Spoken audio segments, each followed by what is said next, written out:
Shalom and welcome to Mitzvah Torah. This year's entitled, Should One Try to Put Himself or Herself in a Biblical Mitzvah of Bentching instead of a Rabbinic Mitzvah? It's a very interesting question. A person goes ahead and has a sandwich. Now, a small sandwich, you only have to bench midrabanan. Not only, but your benching is from the rabbis. And if you have a full meal, sviyah, then you're satiated, you have to bench from the Torah. Do we simply say, listen, whatever situation that you're in, then that's how you respond? Meaning, if I have a piece of bread, so I bench from Rabbanan. If I have a bigger meal, then I bench from the Torah.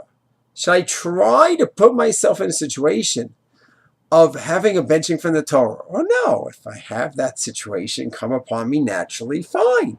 I shouldn't try to get myself into it.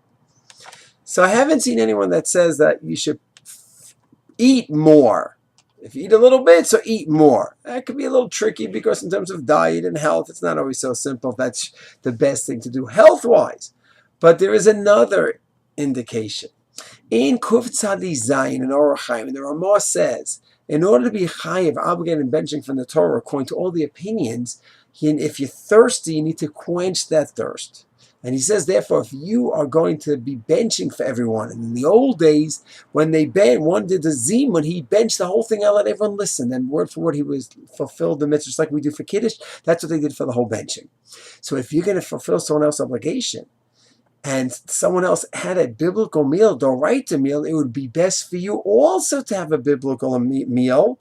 And therefore, if you're thirsty and you had a full meal, but you're thirsty, so quench your thirst that way, you could have a mitzvah the right of benching, and you could fulfill someone else's mitzvah. That would be the ideal.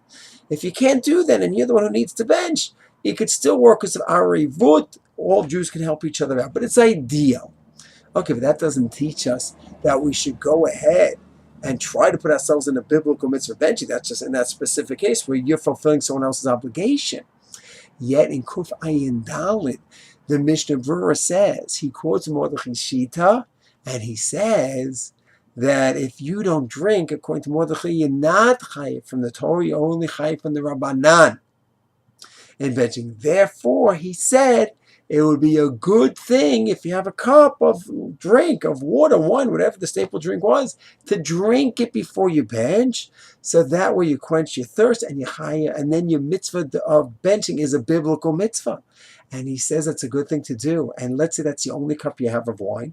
And if you drink it now before benching, you won't have a cup to bench. And some say it's an obligation. And Kuf Bey Bet, the Shulchan Aruch says it's an obligation to bench over a cup, according to some. And even those who say it's not an obligation, it's a mitzvah. So by you drinking now to put yourself into a right to benching, you're giving up on the cup for benching. And you might say, why should I put myself in a biblical mitzvah when I don't have that upon me right now? But what I do have upon me now is to mitzvah to bench with a kos. And yet, the Mishnah Berurah says, give up benching on the cup in order that you can have the experience, the mitzvah of a biblical mitzvah of benching. So it's a fascinating insight from the Mishnah Berurah, Kuf Ayin Dalet and Orach Chaim, that if I have a chance to bench from the rabbis or to do something to change it and make myself have the mitzvah of the right to benching, there is a merit in that, and I would even give up another mitzvah that I have upon me, like benching on a cup, so I can have the right mitzvah of benching. It's a fascinating chiddush from the Mishnah Berurah.